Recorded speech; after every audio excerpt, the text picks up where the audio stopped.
OMG.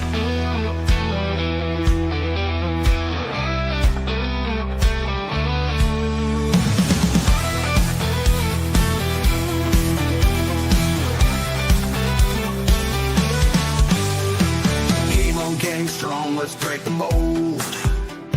Chasing the stories yet untold. Passion ignites like a blazing fire. Knowledge takes us higher, higher. Out of the box where the wild ones play, we see the game in a whole new way. Living loud, hearts in motion. Sports with soul, pure devotion. The field's alive with endless dreams. We're more than stats, we're the in-between. A slam dunk thought, a touchdown mind. Out of the box every time. No limits, no change, no walls to climb.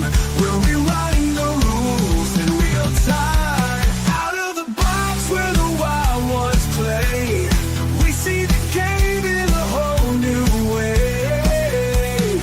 Living loud, hearts in motion. Sports with soul, pure devotion.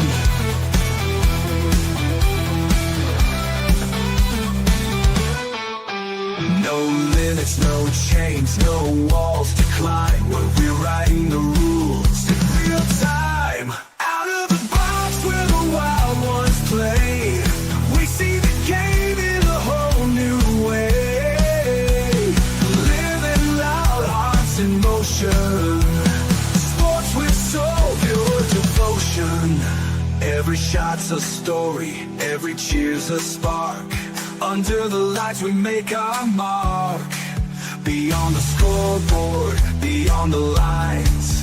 Out of the box, redefining the grind. The grind. Out of the box where the wild ones play, we see the game in a whole new way. Hey, what's up, everybody? Welcome to another episode of the Sully Squad. Really pumped to get this show going because, we got a red-hot baseball team right now. I was actually down there 2 times last week, saw 2 W's, so that was pretty good. And, let's keep it real, man. Preseason is over, and we are getting down to the final 53. We got, 10 days away from opening night, right, fellas? Yeah. Yes. So, regular season NFL football, Philadelphia Eagles unveiling the banner at home at the Link against the Cowboys. So got a lot to get into here. So we're going to start it off. I got my usual cast right next to me. I got my man Jeff. What's up, Jeff? How you doing? All good. Hope everybody's well. Yeah, and then right next to Jeff, we got my man Sean and rocking the Eagles. Sean, what's up, Sean? What's up, fellas? Let's do it. And then I got my man Diego the Hammer Bianchi right next to Sean. What's up, Diego? What's up, guys? What's going on? Chilling. So there's a lot going on. I mean, since we last did this show, well, we knew about Zach Wheeler last week, but Saturday it came out that he's definitely done for the year. 6 to 8 months. So the team, team's going to have to do it without him, and but they're playing red hot ball. I mean, I think we all had him at 3. I know Diego, Sean, you and Jeff were away last week, but me and Diego were on with Paul, and we all picked the Phillies to be 3-3. Well, the Phillies went 5-1, and really it could have been 6-0 because Duran blew his first save. So yeah, he's human. Phillies playing great ball, and Maybe I'm the mush now. I always shit all over John Lee, but I was all over Ranger Suarez last Monday night. All he did was win pitcher of the week. That's all good. You're far. Yeah, from back-to-back 10-plus-K games. Yeah. So, but anyway, let's get into a little Phillies here. Like, Jeff, I'll start with you. Like, I know that Wheeler's out, and that's going to be a lot to overcome, but can this team pull a 2017 Philadelphia Eagles? It might.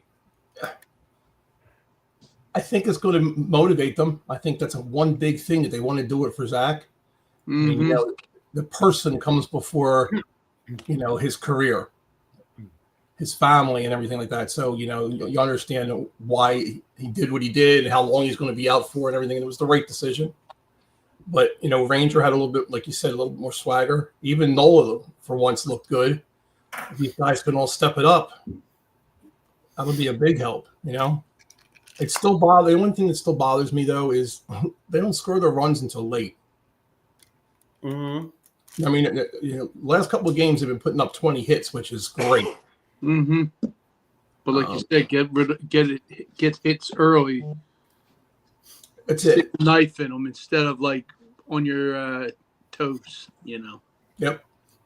Ranger's going to show up and pitch well in the second half. Yeah, man, Mike. Yeah, Mike Papernick. Yeah, no, you're I right. agree with him. I mean, you know, and I'll admit I was really concerned because it looked like he had a dead arm, but these last two outings, I mean, he's, you know, like Diego said, over 10 Ks each outing, and you know, I mean, if the Phillies, as great as Zach Wheeler is, you know, because Mike says they still have enough pitching, I think I agree with Mike, to be honest with you, because if you could get the Ranger that pitched the last two times out. Luzardo looked good too. He had double-digit Ks. So if you could get, you know, you look at the rest of this National League, even without Wheeler, you know, you stack Sanchez, Luzardo, Suarez, and then you know, and then the fourth, you know, maybe you have Nola as the fourth guy, or Taijuan Walker, you know, either one, because Walker hasn't pitched bad. No. I mean, you know, Wheeler's a hell of a loss, but I still stack our pitching against anybody in the National Leagues. Oh, by far. Look at the Mets. One thing we need to do, and I don't understand this whole situation and this love affair with Wade Wilson, or Weston Wilson, excuse me. Wade Wilson was a quarterback. The dude needs to go back down. He just doesn't have it. I would now, at this point, bring up Crawford. Justin Crawford. Because they can use him, if they can get him to be playoff ready, they can use his speed and everything else he has in the playoffs. I think that'd be, you know, that's the one thing that just bothers me. Kepler looks like he's actually finally doing something. So he's playing, you know, the what's his face? Topper's playing the odds with their, you know, who's hitting who and all that. Even Cass is, you know, being taken out of some games, which you never would see before. But I just don't get like a certain player or two. Like Weston Wilson just doesn't need to be here. And Romano should just be off the roster. I don't even know why he's on the roster. True. But the 8th and 9th hitter, I think we all can agree, wow, like you're getting your productivity when you least expect it and you need it. I mean, not Marsh, you know. Even JT's picked it up this year. Yeah, JT, you know. But all in all, like you said, they should bring up Crawford, you know. And just like Joey and Diego said, Ranger, he's just on point, man. He's, you know, I think he probably takes now in consideration us losing Wheeler, next man up mentality. Yeah. And, I mean, all the guys are so far so good doing it, you know. And we're 7-up on the Mets. Yep. As of right now, 7-up. But it's I think the key guy here, if we're going to have a 2017 Eagles season, is Aaron Nola. Aaron Nola's got to be able to pitch. He's got to be able to pitch that fourth spot in the playoffs. If Ranger's going to take Wheeler's spot. I mean, when Wheeler got hurt, went down, our first thinking was, we're fucked. You know what I mean? Yeah. So, but seeing Ranger's last two outings, like, all right, well, if Ranger can step up and Sanchez can be your Wheeler, Ranger's your Sanchez, Luzardo's your Luzardo, you got to get something out of Aaron Nola. We're not trusting Taijuan Walker going to the playoffs. You know what I mean? Like, that's not the guy we're going to be like, well, we can get this Taijuan Walker. We can't expect that. But we pay Aaron Nola that kind of money. To do what he does, yeah. But so it would be nice Aaron Nola's got to be able to pitch. Aaron Nola's got to be able to get you an outing like he did where he gave up 3 earns in his last outing. If he can get that from Nola, we can win games with him on the mound, then the Phillies, I think, can make a push for the World Series. If Nola doesn't show up, I think it's going to put too much strain on our pitching staff. Well, now's the time for him to show up, like you said, because it was going to take a couple starts coming back from the injury, then the minor, the minors. He's up there now with the big boys again. He has to get in the groove. I think 2 games. Second game he looked a lot better. So now he's really, like you said, he's got to step up and be the guy that we signed him the extra contract for. Oh, yeah, I think he has. We pay him to be that guy. He's got to be that guy. Yep. Yeah. See, I feel. Go, Joey. Sorry about that. Go. No, I might be actually. No, I was gonna say I feel like you look at Nola's. I agree with you guys. You look at Nola's contract and you go, well, he's got to be that guy. But I feel like it's a what's the saying? It's a sunken cost. You know what I mean? So but when you pay someone that money, he's getting the ball. No, I get that. No, as all I guess what I'm saying is Saturday night he gave you 6 innings, gave up 3 runs. He gave up his 2 nukes. He gave 2 nukes, but they were solo shots. Yeah, that's fine. No, Nola, to me, Nola's paid like a guy that should pitch closer to what Wheeler is, but in reality, as long as he gives you 6 and you're in the game, he gives up 3 runs. When Nola pitches, your offense got to get you 4 or 5. You know what I mean? That's what you need. Nola needs to match up with the other teams, say 4th starter, and he's just got to keep you in the ball game. I think our team is built that way. The pitching and the roster and the bullpen. Give a good 6 innings. Anything else is a piece of cake for us. That's great. But if you can give us 6 good innings, we can go ahead and shut down 7, 8, 9. One thing Nola does have that the other pitchers besides Ranger doesn't have, he has that experience. He's pitched good games in the playoffs. He's been under them lights. So it wouldn't surprise me. Yeah, he struggles a little bit now. Playoff time comes, he gives you a decent game. Because I've been there, I've done that. I agree with Mike's comment right there. Yeah. More than ever. Well, and Bryson Stott has been hitting great. Yeah. Since his kid was born. I mean, it's almost like he's got dad strength now. You know what I mean? His son was born late July. Ever since then, I think he's hitting 360. Yeah, I feel like everyone's been hitting good. Ramuto's been hitting good. Everybody at the back end of that lineup. The thing to me tells you about the guys down in the bottom of the order getting on is what is one thing that Schwarber's done over the last couple of years besides hit home runs. He's always been in the 80 RBI location. Yep. Now he's got guys on base. He's leading the league in RBIs because there's people in front of him. They always came up and hit solo shots because there was never anybody on base. And these guys are getting on base now. Now I don't know what the hell to do. Do I pitch to Nola, or if I pitch to him, or do I pitch to Harper? One of the two's going to hurt me. And they also changed his swing too for Stott too, Joey. Yeah, and Turner looks like the Turner we wanted in the beginning. He looks like the Turner from the Dodgers.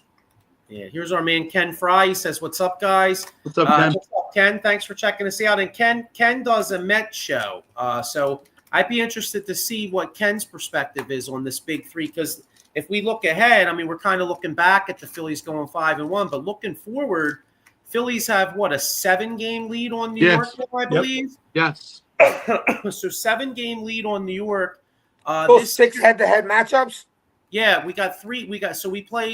We got Sanchez going tonight against Cody Senga. So that's a hell of a pitching matchup. We don't hit Senga. Our guys have bad numbers against Senga. Okay. So until tonight. Well, let's hope. So we got Sanchez tonight. I think Luzardo tomorrow. Yes. Walker Wednesday. Of course, the Mets have been in free fall. I mean, of course, I'd like to take 2 or 3. And that's what because we got swept the last time up in New York. So I'd like to take 2 or 3, but in reality, up 7 with about a month left, I hate to be passive and I want them to win. Don't get me wrong, but just don't get swept. You got to win at least one. Cause if you get swept, then all of a sudden you're down to 4. Yeah. I can't get swept here. Yeah. I think don't get swept and what? You leave this series up 6? What's this? If you don't get swept, say you lose a series 1-2, we leave the series up 6 games. Yeah, that's worst case scenario. Yeah. That even if we lose a series, we leave this series still up 6. That's a win. There's a little internal fighting obviously going on with players inside the Mets too, and that's been hurting them too. All the little chitter chatter. Always a storyline coming out of the Mets, though. Look at all the money you paid him. I mean, yeah. one thing, but like you said, something internal as well. Yep. Yeah, Ken Fry, because like I said, he follows the Mets. He says Senga hasn't gotten to the 5th inning in his last 3 starts. And then he said, if you want another team's perspective out there, Ken will be live Wednesday at 9 a.m. Mets have no shot at Phil's. Got to keep our nose above water in the wild card. Yeah, hey, Ken, I hope you're right, obviously, because I'm a Phillies fan. But it's baseball. It's baseball. It's baseball, and you never know. That's why, like, this is a big series because, the Phillies are riding high right now. The Mets are struggling. But if we fuck around and lose these 3 and this league gets to 4, there'll be a lot of tight sphincters at Citizens Bank Park and on that series here at September 8th. Anytime anyone says, like, oh, they have no chance in baseball, just look at the Arizona Diamondback series where we should have won that. We're up 3-1 and we lose. Baseball, you're never done. Mike Papernick Jr. says when free agency starts, is signing Ranger a priority with the uncertainty of Wheeler? We don't sign Ranger. It won't happen. It can't happen. You got to sign JT. You have to sign Schwarber. There's no doubt about that. And Yankees and other teams are going to come high. The Reds already courted him. They pretty much put money in his back pocket. But you have to sign him, and you can't do all 3. JT's still a good catcher. He's still one of the best arms in the league. They still can keep a lot of his core, but you got to lose somebody. I don't know where it's going to be, but you have to. Yeah. So Ken Fry says, the Mets are notorious chokers late in the year. I mean, I would say that back in 2007, 2008, but those guys. I mean, that was Jose Reyes and all those guys. I mean, this Mets team though played great down the stretch last year. So you know what I'm saying? So it's Nemo. I mean, going on. If you go back into one of our first shows, and you were asking who do you think is going to be the tough teams in the league? Yeah. And I said I'm not really big on the Mets. Whatever. Last year was kind of a fluke because they just bought all these players. Same with the Dodgers. But who's not in first place? The Dodgers or the Mets? That's true. Sometimes these players just don't gel together or play together. And the Dodgers, their whole pitching staff plus extra guys they brought in and up and everything, they're all hurt. They got like a full page of injuries. These things happen, and then all of a sudden you're just like, what do we do? The Brewers are the ones that look like the toughest team right now. Ken Fry says, does JT get a long-term deal? If so, does he continue to catch or does he learn a new position? You think about it. He's an athlete. A few months ago, I think everybody was saying JT was going to get a below, maybe like a lower end contract, maybe like a couple years. JT's hitting 280. So JT's going to cost. I don't think he gets a lot of years because he is 34, 35 years old. Yeah. But he's going to make a lot more in each of those years, over his past few months production than he would have, say, like in April or May. Right. You know what I mean? Like it's going to. I think JT. You know what? JT probably gets it too, but maybe he's played himself into a 3-year deal because I know he's old, but there's a dearth of catching in Major League Baseball, and there might be another team out there that says, you know what, fuck it, I'm giving him 3 years, and doesn't worry about that 3rd year. Right. Well, we know our backup catcher is not the catcher of the future. What's that? Our backup catcher right now is definitely not the catcher of the future. No, he's decent. Although it's funny though, he had a great game yesterday. He got all 4 RBIs. But I agree with you though. He's not. He's got a gun for an arm. He's one of those. He definitely has a gun for an arm, but he just doesn't handle. I don't know. He doesn't handle in the same way that JT does. Well, JT's that pure athlete. Dude plays baseball, basketball, wrestled. Shit. Stats don't lie. And just like you said, if there ever was another change of position, it could probably be first base if you want to think about it, because JT could play it, I think. But that's not here, though. Not with Bryce locked that up for what? Until his contract's done. Yeah, but I don't know if Cass will be here. They might move Cass after the end of the year. I don't think he's here. Harper's never going back to the outfield. Harper said he would go back to the right go player. back to the outfield when they He signed wanted Alonso. Alonso. If they signed Alonso, Yep. he said I'd be willing to go in the outfield. For the right situation, he said he would go back into the outfield. I mean, but like to make the team better, will moving Realmuto to first make your team better? Not at all. It's not. If I had to be honest with you, what makes Realmuto great is a great catcher. Right. Well, his arm is and a catcher. We're not like, we got a great bat, so we'll just move him to first so we can keep that bat. No. If he's not throwing people out at second, we don't need him here. Yeah, that's true. Yeah, I'm talking like Joe Mauer, basically. Mm-hmm. Transitioned from catcher to first base. If you remember that. If not, then look it up. Yeah, but JT's value to me is only at catcher. Like if I like JT and he's hitting 280 and that's great for a catcher. That's where he has his value. If JT was playing first base 280 with zero power, like I would rather get somebody else because I need power out of my first base. If he was Cal Raleigh, we would do that because the guy can hit, right? Yeah, exactly. If he was Cal Raleigh, 100%. He doesn't have the same kind of skills that JT has behind. Because you can't afford to lose the 50 home runs. You do whatever you got to do to keep that bat on your team. But like Joe said, no power. What are you really giving me if you're not that best, one of the best catchers in the league? They got the season's going to. I think at the end, again, it's going to come down to a lot of decisions. You're not going to have the same per se core that you have right now.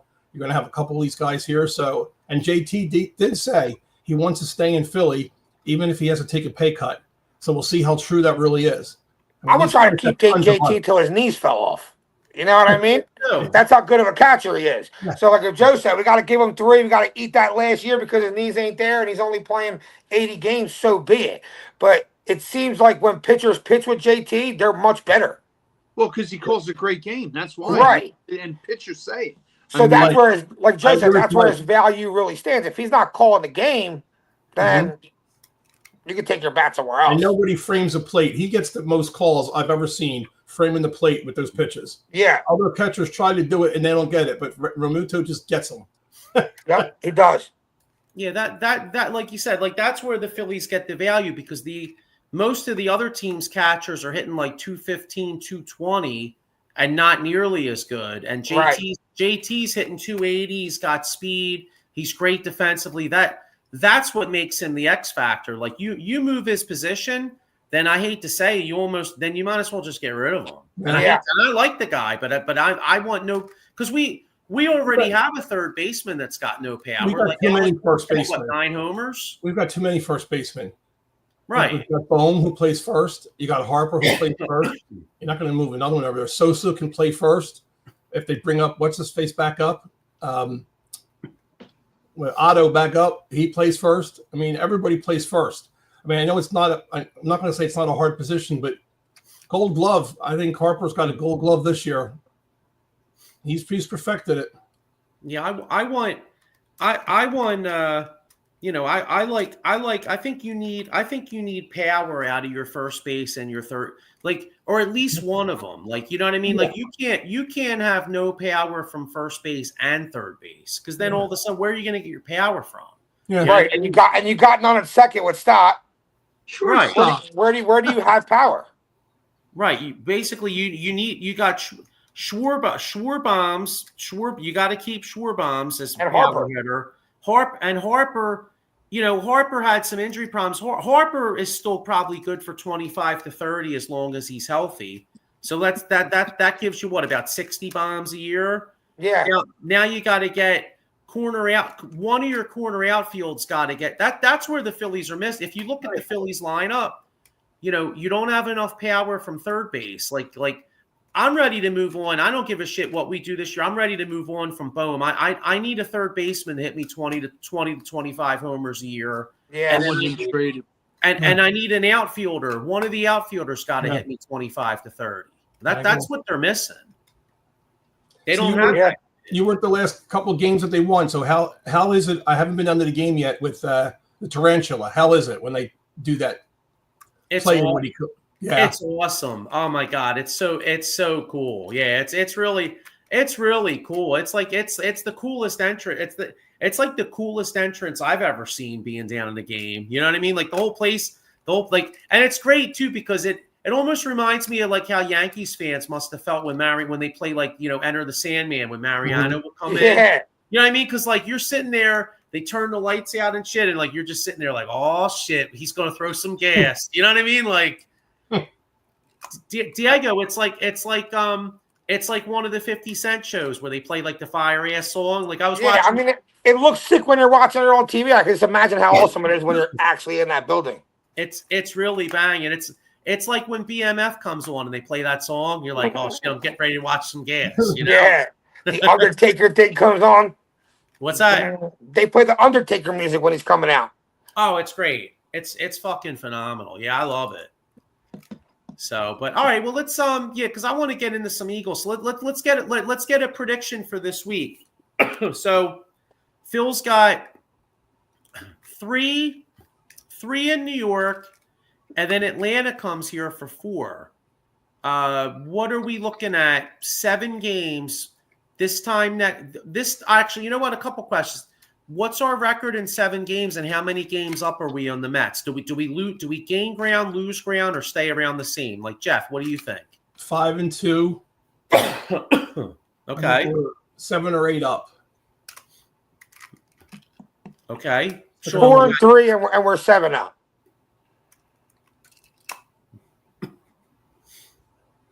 Sean? 5-2. 5-2. Okay. Damn. I'm going to say 4-3. Damn. I feel like such a wimp. I'm going to say 4-3. I think because we've been playing great. I think the Mets are going to take us 2 out of 3. Yeah. And then I think we take 3 from 4 from Atlanta. So So what would that be? 4-3, right? Yeah, 4-3. Yeah, I think up like 6 or 7. I thought Seattle was going to really give us a tough time, and we just literally kicked the shit out of them. Yeah, we beat the shit out of them. That's why I think the Mets aren't anything right now. And if the Phillies do have anything, it's time to put their foot down and just stomp them. Yeah, Mike Papernick says the Phillies go 5-2.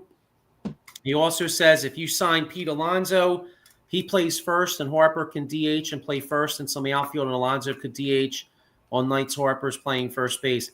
Hey, I would have loved that. I remember when they said that was a possibility, I would have been all over that because this lineup has never replaced Rhys Hoskins. Nope. They've never replaced Rhys Hoskins. I'm Monday through Sunday quarterback on that. No Monday morning. The minute they lost him, I remember they were so quick to let him go. And I was like, me and a couple of my buddy Johnny were talking, and we're like, dude, like, I don't know about this, man. Like Rhys gives you 100 walks. He hits about 30 bombs. He's always on base. Like and they've never replaced. Yeah, but I think they were struggling for a place to put him. But the plan was to put Harper at first and have Schwarber DH. And what was the plan for Rhys? No, I understand that, but I just disagree with the plan. I mean, I don't know. I feel like you could have found a way. Do you remember the player that they actually had rated above Rhys Hoskins in the minor leagues? The 2 of them were like the Bash brothers in the minor leagues. Do you remember the player? Rico Bronya. No. Oh, this would have been with Hoskins. Nope. Yeah, the 2 of them were like bashing home runs left and right. They brought him up, and they thought the other guy was going to be the one who was going to, be the big stud home run hitter. Yeah, you know what? It was an outfielder, right? Wasn't it an outfielder? Yeah. Outfielder. I'll give you a clue.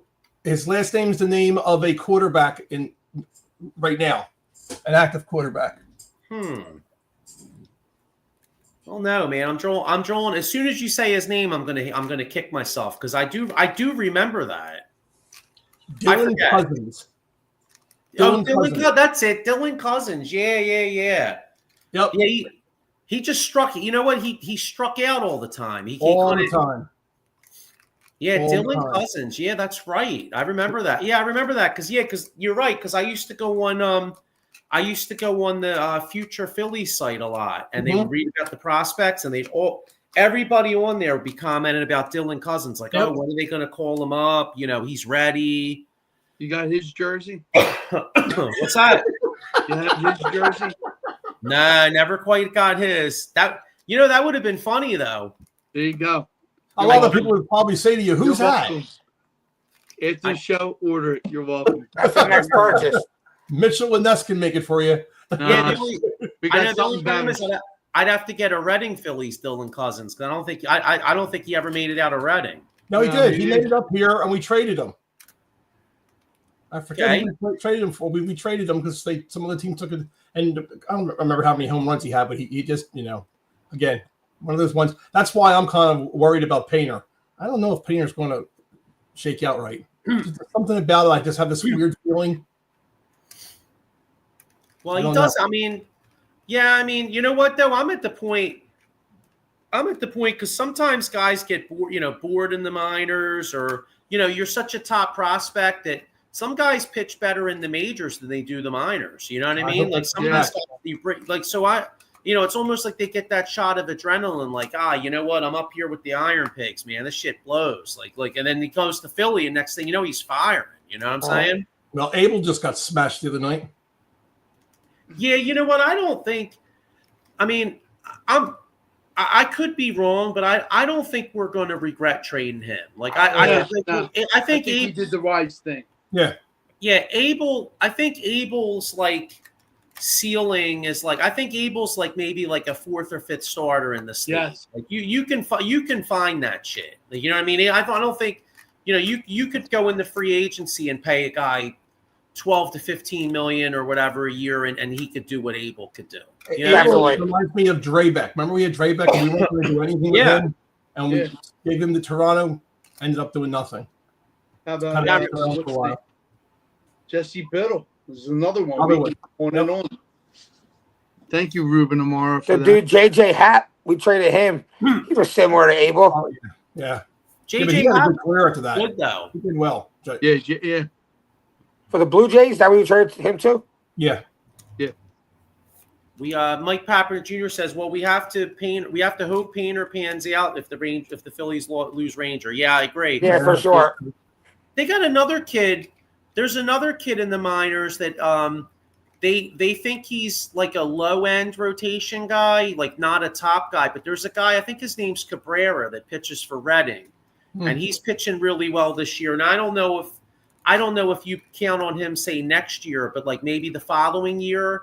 Like when Taiwan Walker walks, or when you're getting ready, say, or God forbid something's wrong with Wheeler, like this kid Cabrera could be maybe your 4th or 5th starter in a couple years. You know, Taiwan might have, if he keeps up the way he's doing. I mean, Taiwan might have got himself a trade. Possibly. Nobody would want him, but some teams might want him now. I mean, you got teams like the Twins and stuff. They just got rid of all their players. Maybe they want some players to fill in and start building. Yeah, you never know. And how do you like that? The Phillies are playing at the, what do you call it, next year? Field of Dreams against the Twins. Oh, yeah. Not against the Mets. No, it's the Twins. Oh, it is the Twins? It was put wrong out there, and then they came back out and said, we apologize. It's the Twins. Well, yesterday at Fantasy, my friend Eric said the Twins, and you and Lee were like, nah, it's the Mets. Well, they said the Mets put it out wrong. At first, they put it out wrong. They somebody tweeted out that it was the Mets, and then they corrected it later. Gotcha. Mike Pappernick Jr. says, try and trade Painter, Miller, and other prospects for the Pirates for Paul Skeens. I hear you, dude. They're not moving him. They're not trading. They're not trading Skeens Ever. No way. He's their one draw. Ever. Yeah, that's a guy you give him like the highest contract in baseball. That type money. You never let that guy leave your organization. Here's our man Alan Andrukravich says, "What's up, fellas? Patterson Avenue Fanatics checking in. What's up? What's up, brother? What's up, Alan? How you doing, bro? Yeah, they'll be on later tonight on the Cole County. I think 8:30. So make sure you check those guys out. Got another comment here. Mike Papper Jr. says the Phillies should go after. Yeah, Mike, I hear you, bro. But they should go after Skeens hard. After the season, I can guarantee other teams will be calling the Pirates. Yeah, but that's like saying a regular guy should go after Sidney Sweeney. You know what I mean? You're not going to get it. You know what I'm saying? 100%. Unless you're flying to Hollywood and you got tons of coin. You're still not getting it. But it would be nice to see No. Gunn sitting in the Citizens Bank Park. What's that? It would be nice to see Livy Dunn sitting in Citizens Bank Park. Yeah, it would be. Yeah, I don't think we're going to see that. You know what I mean? We're not seeing Livy Dunn. We're not seeing Kate Upton with Justin Verlander. Although you probably could get Justin Verlander. Verlander's done. He needs to end his career and be known as a great pitcher. He's now getting to that point where he's got Brett Favre syndrome. Doesn't know when to stop. He says Paul Skeens will not be a Pirate in 2 years, as he won't be traded. I mean, I could see that, but I just don't. I don't think it's a move you can make now. You know what I mean? Like maybe if we're doing this show in like 2020, you know, maybe 2027. You know what I mean? And the Pirates are like, oh, we can't afford Skeens. You know, then maybe the Phillies could be like, hey, you know what? We're trading like everything for this kid. Yeah. You know what I mean? But 2025, they're not moving him. So, but anyway, all right. Well, listen, we're going from a team that we hope could be champions to actually a team that we have in this town that are the world champions. So the Philadelphia Eagles. I didn't really watch any. I mean, did anybody waste their time watching that game Friday night? No. Hold on. I didn't watch it. I watched like the first series just to see what's going on both sides. Being in fantasy football, you just got to see who's out there. So I just like to see the first offensive series from both teams, and then goodbye. Yeah. So, all right. So anyway, some guys got well. First off, let's get this down. So Howie made I thought Howie made a couple good moves. Yesterday. 3 for 3. Yeah, he Sam goes. Howell? Yeah, the Sam Howell move. I mean, that tells you that McKee's finger is obviously a little messed up because It tells you Dorian Thompson sucks though, and the other guy McCord sucks too. He's the third guy. McCord's going to go on the practice squad. They want him on the practice squad. They're hoping. Yeah. Hal suits up. Yeah, and I'll tell you what. I mean. Shit, Hal looked like freaking Joe Montana against us a couple years ago. He had 2 good games against the Eagles. I like that move because he at least has NFL experience. So, like, God forbid Jalen Hurts misses a game, in the first couple weeks, which would really suck. But at least you could put in a guy that's suited up in an NFL game. You know what I mean? I agree. You need that veteran leadership, that presence. You're not getting it with Dorian Thompson and McCord. Because McCord shit the bed against the Jets. That was his demise. That lineman we traded for, he was on the team last year, right? Yeah, Fred Johnson. And we had him before, too. He was good. Yeah. Fred Johnson played a huge role. If you remember, he started like 3 or 4 games. Yeah, and he played good. Yeah. Perfect swing tackle, from Stoutland U. And then Denner Kennard went to the Packers. Yeah. For a 7th rounder. I mean, that's fine. How is wheeling and dealing, just like Joey said. He knows something. You always have to have the O lineman in the revolving door because, like you said, next man up mentality. If, God forbid, Lane goes down, and we're already seeing it with Dickerson. Yeah. These guys are proving their worth. Even like the young kids, Kendall and Hinton. I mean, I love it. See this kid Keegan, like I said, more on him. Yeah, definitely. What do you think of this? Alan Anjakravich says the highlight of that kid intercepting the ball off the practice squad. That was awesome. Was that the 31-year-old dude? I think Perry Nickerson. I think because he's. Yeah, and McCord got cut today. Yeah, like Jeff said, I think they'll try to sneak him on the practice squad. And honestly, unless a team really wants to develop him, and some team could possibly, but I can't imagine watching him play in the preseason. I can't imagine another team thinks he's ready for the 53. I think he's a clear practice squad guy. Yeah, he'll be on the Eagles practice squad. And maybe the Browns will take him. They don't have enough quarterbacks. Yeah, I know, right? I agree with this. Mike Papper Jr. says I think Johnson was the best move. I totally agree. And I was a little surprised they traded the guy Kennard because he looked decent. Plus, he's like one of those weird guys. He's won 3 Super Bowls in a row. He was with everywhere he goes, like he takes the luck with him. Yeah, like which is like our good luck charm. Real nice, Howie Roseman. You know, outsmarted yourself, dickhead. Yeah, Mike Papper Jr. says also Mulata had a concussion and hasn't been cleared yet, so bringing Johnson back was huge.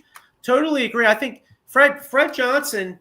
I mean, he's not necessarily a like a superstar type tackle or anything, but you know, he's reliable. He's the perfect kind of swing guy. I mean, he can come in. And there's teams out there he could start for. There's a lot of people. Put it this way: have a lot of people talked about Fred Johnson? Do you hear his name a lot during the game? That's what you want. That's exactly what you want. Exactly what you want. Exactly.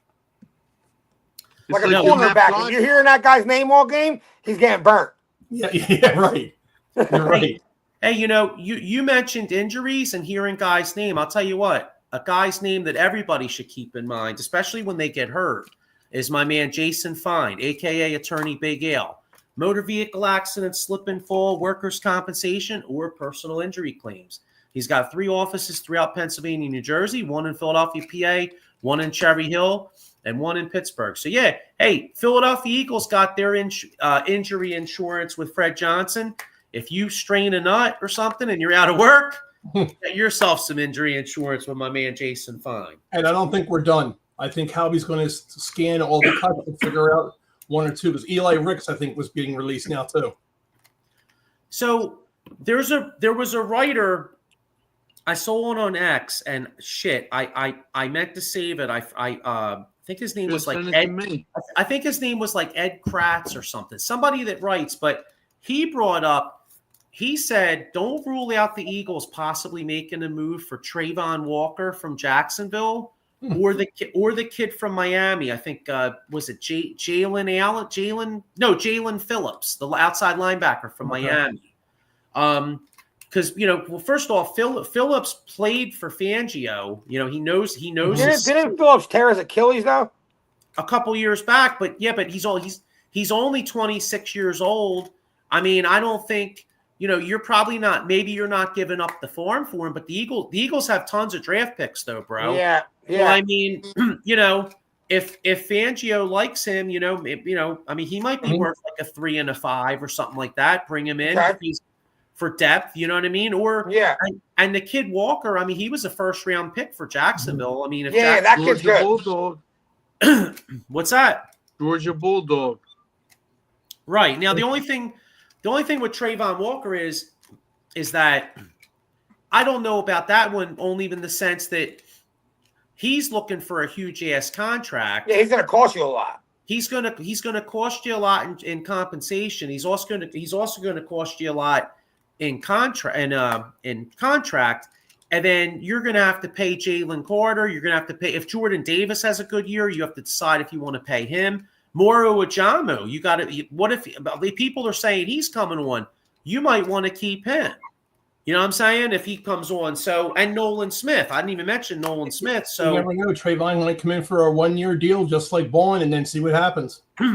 Yeah, but then you got to ask, like, all right, well, what draft compensation are we giving up? You know what I mean? Like, do you want to give up like a 2 and a 4 for a guy you're only bringing in for 1 year? You know what I mean? Not that high. I'm good.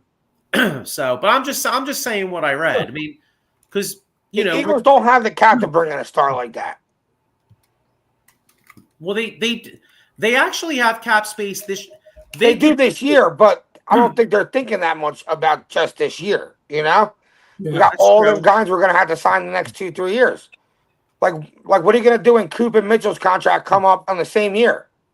Yeah, I agree. I think Howie's just how are you going to pay both of those dudes? Howie and Fangio will go ahead and scour the guys that are released, and they'll probably pick up a player or two, and we'll drop obviously a player or two, pick up what we really need. I think the Eagles will be looking for, you know, any team out there that's like, you know, a little deeper in secondary. You know, maybe there's a young guy out there that, you know, the Eagles liked in the draft a year or two ago that gets cut, and then Howie goes, hey, let's bring this kid in. I wouldn't. I know Ringo's on the team now, but like, I don't know, man. Like Ringo, I guess Ringo's going to make the team, but it wouldn't shock me if they moved on from him. If there's somebody else out there they like. Yeah, that wouldn't shock me at all. Asante Samuel. Simmons is still out there. Who's still out there? Simmons. Yeah, and you know what? With Drew Makuba, with him being hurt, and then I tell you, I'm nervous as shit. If Sidney Brown's got to be out there starting week 1, boy, I'm nervous about Dallas's weapons with him out there. Yeah. I really am. Like if I'm Dak Prescott and I'm looking around, I'm looking at like Adoree Jackson, Bennett, and Sidney Brown. I'm like, who's my bitch? You know what I mean? I'm literally like, who's my bitch? If I'm Dak Prescott, I'm looking around where the hell Jalen Carter is because he's going to nail me if I don't throw this ball. Well, that's the hope. But if Dak does get some time, I'm very concerned that he could carve us up a little bit. Yeah, I agree. You know what I mean? I don't like that first game.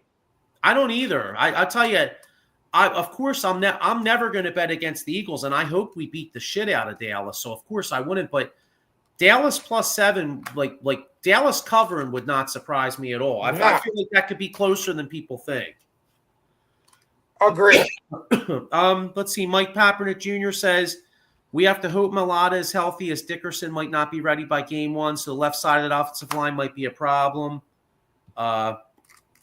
He also says if Cooper is at CB2, he will get paid big, but in the slots don't get huge money. I think he gets big. He gets big money. He's a playmaker. Yeah. Whether that's in the slot on the outside, he can play everywhere. Yeah, he can play 3. He can theoretically play 3 positions on defense.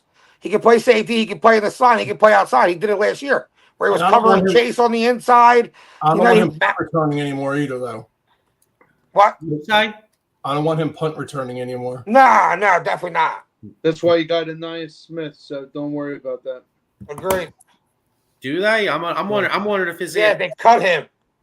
What's that? Mechie was taking punt returns in practice. Yeah. If he can do it, you might cut Anais Smith if you're going to keep the dude Darius Cooper. If you're going to keep 5 receivers, you're going to keep them 4 Darius Cooper and hope that Mechie can return punts. Makes sense. Totally I'm trying about that. All right, let's see. First wave of roster cuts because they have till 4 tomorrow. Yep. So first wave is Kyle McCord, Dorian Thompson-Robinson, Keelan Robinson, Montrell Johnson Jr. It wouldn't surprise me if Montrell Johnson Jr. was on the practice squad. He showed a little something.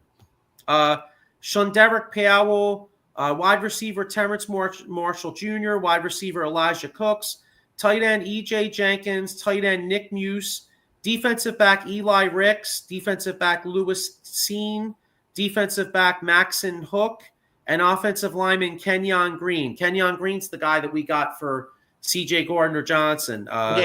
What a bust that kid. That kid was a first-round pick, too. Yeah, what's up with that, man? My buddy said they waived him. I couldn't believe that. Mm-hmm. We didn't show. He just stinks. Didn't show anything. Yeah, he just stinks. I mean, you're a first-round pick. The team that drafted you moves on from you. The next team you go to, you don't even make the team. I think that just proves you stink. You're not an NFL. You're not an NFL lineman. I love to know what Stoutland thinks. I'm shocked, but yeah, you're right. Wow. Well, the other thing is too. I mean, we always say Stoutland, and Stoutland's the best offensive line coach in the NFL. But like, a pile of shit's a pile of shit, right?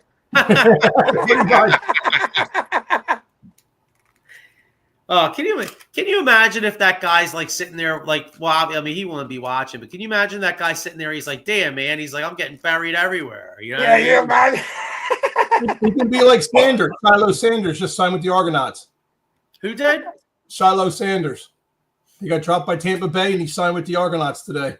Oh, did he really? Yeah. Tampa Bay was high on him, and then he punched someone in the face and got cut.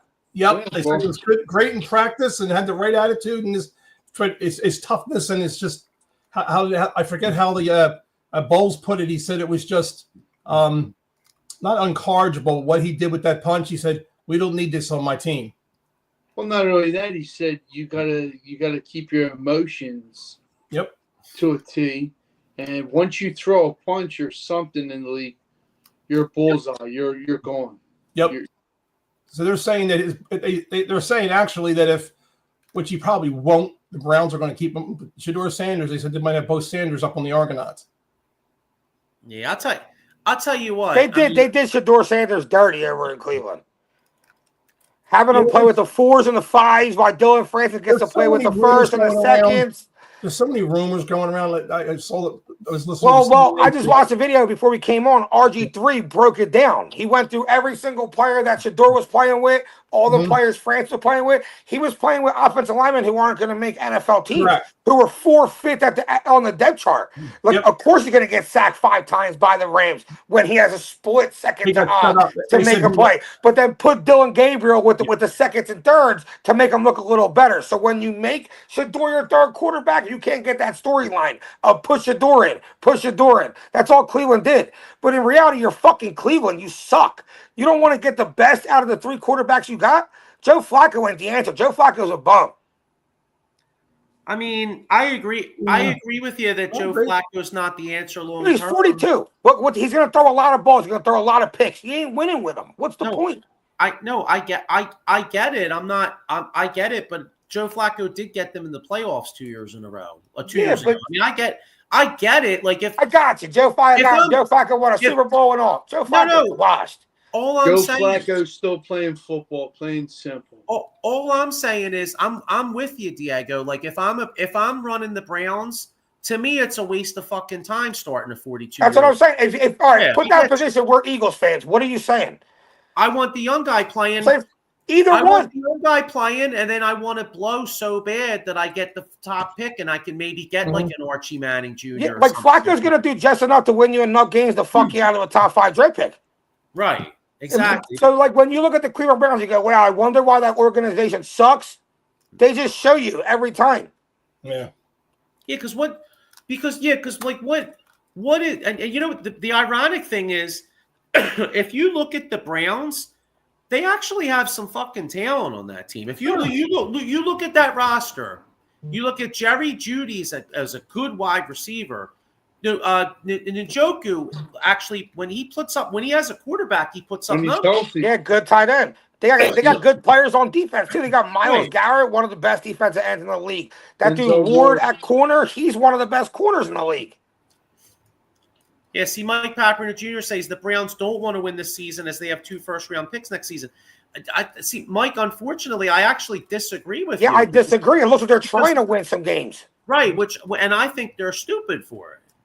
And you know what? Those 2 first-round picks, they'll probably screw them up anyway. They'll screw them up anyway, exactly. They'll screw them up anyway, so you can't depend on that. Play your young guys. Yeah. It's the only way play Dylan Gabriel. Start Dylan Gabriel the first game of the year. If he sucks for half the year, push the door in the next hit. If he sucks, then you don't have a quarterback. You know what I mean? Then you can go on to your next objective. We got 2 first-round picks next year. Maybe there is a star quarterback we like there. They're just so stupid. Yeah, and the funny thing is because they have their first-round pick and they have the Jaguars' first-round pick. I mean, I don't believe in the Jaguars. Me either. To me, I don't give a shit what anybody like. To me, best case scenario for the Jaguars, like best case for them would be 7 or 8 wins. I think it's more likely they win between like 5 and 6. Yeah, I think it's like 6 and 11. So that means if you're the Browns and you really blow, you could have 2 like top 6 or 7 draft picks, and you could do a lot with that shit. Yeah, but Jets don't mess it up anyway. That's the problem. They don't draft well. Mike Papper Jr. says the Browns would be 5 and 12. I could see that. You know what's ironic? I think they're over under. I was listening to 97.5 like last week. Adam Schefter was on, and like they were talking about the Browns over under was like 3.5, and they all were like, "Oh, the over's like a sure thing." And I was I like that over. They'll win like 5 to 7 games. Well, I like the over too, but I mean, but like I said, if I was a Browns fan, I'd be like, "Yo, just play these young cats." Yeah, play it. I don't care if you play Dylan Gabriel for a half and then Shedeur Sanders for a half every game. Just don't play Joe Flacco for what? We ain't winning. We're just going to have another losing year. Cool. Joe Flacco can throw the ball a lot. Cool. Yeah, because that division's tough. I mean, I don't know. Cincinnati's going to score 40 a week. I mean, they're going to give up 40 too, and then but They're the worst team in that division. Who? Cleveland. Yeah, I think by far too. Yeah, although you know what though, I tell you, Tomlin's never had a losing season, and Pittsburgh does have talent. But if Aaron Rodgers is washed, the Browns. Is it possible they could possibly beat out this? Like, if Flacco's decent and Rodgers is washed, could the Browns be better than the Steelers? Could that maybe? But I think Steelers defense will be enough to get them more wins than the Browns. Yeah, no, I don't. Yeah, I think you're right. I think T.J. Watt will single-handedly win like 2-3 games this year himself with like 4 sacks, 2 forced fumbles. So. Getting back to guys that are busts, Paul Spencer, he says. Not Paul. Paul's not a bust, but this guy, Cowboys. Paul's cool. Paul's cool. His team's a bust, but we love Paul. His team's a bust right now. Although I will say that documentary on Netflix is like really good, though. Is it good? I haven't watched it yet, but I've been wanting to. America's Team. It's really good. Yeah, it's really interesting. And you know what? There's some things about Jerry Jones that like I didn't know. Like I didn't realize that like, dude, that dude was like millions of dollars in debt and like and wound up buying the Cowboys. Like in that respect, I give the man a lot of credit because you know how much balls it takes to try to buy and plus when he bought the team, everybody hated his ass because they're like, yo, get him the fuck out of here. He had his day. Now, he had his day. But now, like I was watching Stephen A. in the group today. And Stephen A. had a very good point, along with Ryan Clark, whatever, saying this, that for signing of Parsons, he will take the win of staying his ground and not signing Parsons for the losses that the Dallas Cowboys could have, just because he wants to. That's his ground done. When I say goes, I've gotten myself and everything this far. You listen to me or nothing happens. He's too arrogant. I agree. Hey, and by the way, we're talking about old school, and I know, a lot of Eagles fans rip Cowboys for living in the past, but I just want to put something out here for you guys. Thursday night, me and Sean are very excited. The old school is coming on Thursday night. We're doing a show on the Jeff Lurie era, so make sure you check us out Thursday night, 6 p.m. on this network. We're going to have special guest. Former Eagles beat writer Mark Eckel and the godfather of Philadelphia sports, Ray Dininger. So I'm really excited about that. Can't wait. I'm going to have an article. I'm almost done my article. Usually I'm a little behind because I've had a lot going on. But, usually I have an article to go with the show. And usually I have it before the show. But this time it'll be after the show. I'm almost done it. So, we'll do the show and then I'm going to put the article out. And fantasy question for all of you. Sure. Bijan or Saquon? First pick. Bijan. And I took Saquon, but a Bijan. I have first overall pick, and it's driving me nuts whether. Wait, is it PPR? Saquon. Yes, PPR league. PPR, I go Chase.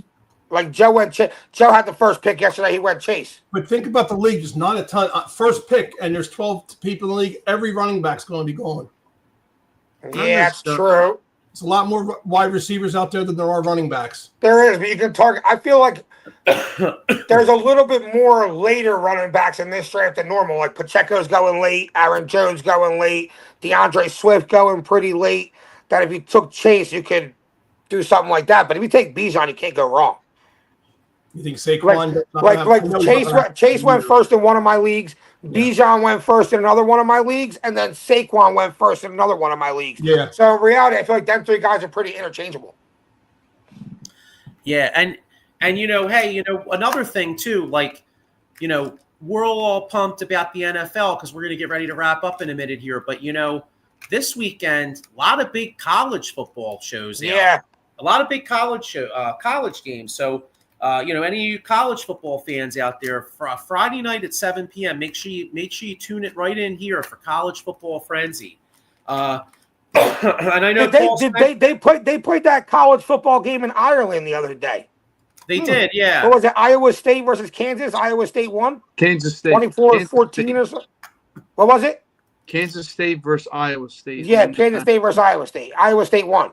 Yeah, and you know what? Before we get out of here, that I tell you, I saw something on Friday that, as a lifelong Notre Dame fan, really pissed me the fuck off.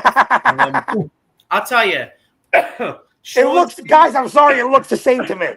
No. When I look at it real quick, it looks the same to me. It looks like a little leprechaun guy. Get those damn glasses changed. No, it does not. He went from this to running like a little bitch. Yeah, so me and Sean and I are diehard Notre Dame fans. Our man Paul Spencer's a huge Notre Dame fan. I mean, I don't want to make a federal case over it, but it really pissed me off because I'm really in the tradition. That's one of the reasons I'm a Notre Dame fan. You know what I mean? And like, it just pissed. Like, I thought it was, when I first thought it, I was like, nah, y'all fucking with me. And then I looked, I'm like, oh my God, they changed the fucking logo. Yeah, I didn't even notice at first. So you guys sent a picture of it, and I was like, I don't see the difference. And then I looked at the hands, I was like, oh, I do now. What do all these logos and colored different uniforms and all come down to? Liberal. Money. So now they'll have a game, they'll have a retro game, and they'll come back and they'll wear the old logo and people will buy all Democrats. Everybody, think about it. That's funny as shit, Diego. Oh man. Hey, on that note, have a good one. I know Diego's totally fucking around. What was that? Remember that movie Sleepers? Remember that movie Sleepers, where the guy's in the bar and he's like, no politics. He's like, I'll buy you this drink. No politics, no religion. You know what I mean? Yeah. But no, I mean, like I said, I don't want to make a federal case over it, but it just pissed me off. Like, because who Jeff, you're probably right, because it probably is about money. But to me, it's somebody in marketing. I mean, come on, guys. Notre Dame hasn't been fighting for much for a long time. Them dudes have been coming up short for a while. Yeah, but we made the championship last year, though. That's true. You're going to run to the championship this year. You're going to what? You're going to run to the championship this year. You ain't fighting there. That's true, yeah, because our logo, he runs. Yeah, you're going to be running to the championship this year. Yeah, but bring up my man Mike Papernick agrees with me. Changing the logo was horrible. Fucking A right, it was horrible. I miss you, liberals.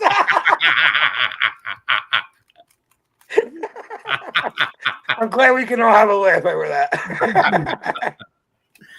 Oh man, but no, yeah, that really grinded my gears because I'm like, I don't know, like who the fuck is upset about it? Like what? Just because the guy's like this? Like, you know what I mean? If I was a Notre Dame fan, that would piss me off too. Because why? Like, what? Who cares? If it ain't broke, don't fix it. That's what I mean. It wasn't doing anything to anybody. It's just a picture. It probably offended somebody. I would offend all the kids that probably go to that college. You know, all these new soft-ass kids. Yeah, but what kind of a soft-ass pussy do you have to be offended by a football, like, you know what I mean? A football logo. Look at our world, Joe. It's the world we live in. Look at the stupid shit that people get pissed over. Yeah. Yeah, that's true. Well, you know what, though? I will say this. As a Notre Dame fan, I'm offended that we haven't won a national championship since 1988. And I'm also offended that 1993, I'll say it till I'm blue in the face, we got fucked over so bad. Notre Dame beat Florida State. Only time in my life, Notre Dame beats Florida State. Sean, me and you watched it at my grandpa's house. We beat Florida State's ass. Yeah, we lost to Boston College the next week. Had the same record as Florida State, but yet somehow Florida State's better than Notre Dame. How the fuck do you explain that? Did they like what they chalk it up to? Like strike the schedule or something like that? No, no, because Notre Dame lost to Boston College. But the bottom line is each team had one loss, but Notre Dame beat them. So yeah, that doesn't make sense. That's stupid. They might have been ranked higher if they had the new logo. Yeah. Yeah, you know what? Hey, you know what, Jeff? You know what?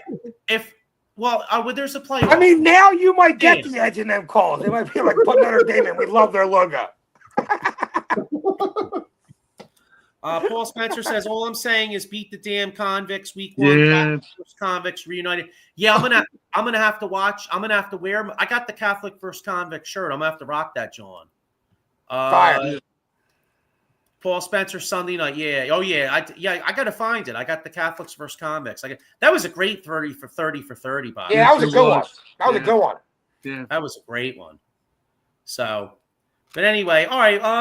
Well, you know what? I guess we'll get ready to get out of here. I don't know. Anybody else we want to rip?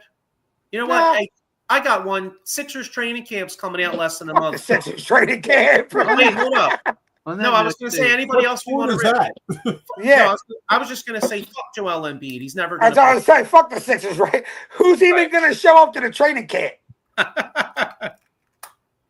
Yeah, really. What pisses us off more, a logo or the fact that we have two guys making like $60 million that never play basketball? Yeah. Well, I think Paul George will have a decent season. I think he'll be back. I just don't think Joel Embiid will be useful though. No, he's about as useful as fucking tits on a pole. Exactly. Paul Spencer says he's ripping Jerry Jones. Damn son of a bitch. Damn son of a bitch. Please keep Jerry Jones alive forever and ever and ever. Don't ever die. You know what? All my family and really close friends or everything, I want them all to have long lives. I want Jerry Jones to have the longest life. Lock him up, Tay. I'm just playing. He should have sat down and had a long talk with Ozzy because Ozzy stayed alive for a hell of a long time. Yeah, but is Jerry Jones older than Ozzy Osbourne was? Yeah, Jerry Jones like in his 80s. Yeah, I think Jerry Jones is older than Ozzy Osbourne. Yeah, but Ozzy's been a bat and stuff. I mean, Jerry hasn't been a bat. That's true. Mike Papper Jr. says a few years ago, people were offended by Steaks when the original owner named after the game Chink, and they had to change the name to Joe Steaks. Mm-hmm. Yeah, true. And that is part of probably why the logo was changed because of this new generation. Yeah, cancel culture. Sure. Yeah, well, you know what? And the thing is, not just that. If you're a college, right? College is all about getting primetime games, being on ESPN, getting money. Like, college is all about getting money. So if you changing your logo is going to get you 2 more national televised games, you're doing it. Yeah, but come on, it's not. Notre Dame, nobody brings more money in than Notre Dame. No, I get it, but I'm just saying everything has to, like Jeff already said it, everything has to do with money. You're going to have a couple games, obviously with their new logo and everything, and then you're going to have a retro game where they go back to the retro uniform. More people are going to tune into that than they will the other games. Yeah. Because it's the retro. And not just that, you also get a whole new line of merch to sell. Because even if you hate it and you love Notre Dame, you might still buy a Notre Dame jersey. I like the new Eagles colors and the old Eagles. I mean, and the new Eagles logo. I think it looks more modern. Even though I grew up with Kelly Green, I just don't like Kelly Green. And I like buying the black color uniform for the Eagles. I like those better than Kelly Green. But you got a ton of people. Even my son loves Kelly Green. He's got a lot of Kelly Green stuff. Yeah, it's all about money. And there you go, Sean. Yeah. Yeah, so I got the same John. Fire. Yeah, is that a Saquon, John? Saquon t-shirt. Oh, nice. Sweet. So, all right. Well, look, let's get ready to wrap up here. Yeah. So anyway, all right. So, you know what? Next week, Labor Day. Next week's Labor Day. So we won't. Can we? Does anybody? Do you guys want to do Tuesday next week? Would that work? Diego, is that possible for you, or is it fuck you for work? I never really know exactly what time I'm going to get out or what my route is. So if you guys do it Tuesday, that's cool. Just I'll have to play it by ear. I don't think I'm really doing anything Monday, but honestly, like it's Labor Day. I wouldn't do it. I wouldn't do it Monday. That's what I'm saying. I mean, I think that's kind of like barbecues, and plus there might even be a football game on that night. You know what I mean? Yeah. I wouldn't do it Monday. Tuesdays at night. If I get done work early enough, I'll hop on with you guys. If not, kill it. We got a game on Thursday. All right, bet. And then, like I said, Thursday must see viewing. The Godfather of football. Really honored to have him and Mark Eckel on. Mark Eckel's great guest too. I don't want to shortchange him because I remember listening to Mark Eckel a lot as a kid and reading Mark Eckel. So yeah, he used to be on WIP a lot. Yep. Mm-hmm. So, all right, guys. Well, look, we'll see you next Tuesday. Keep the match, baby. Yeah, we'll see you next Tuesday and Thursday night. Must tune in to us. No fails.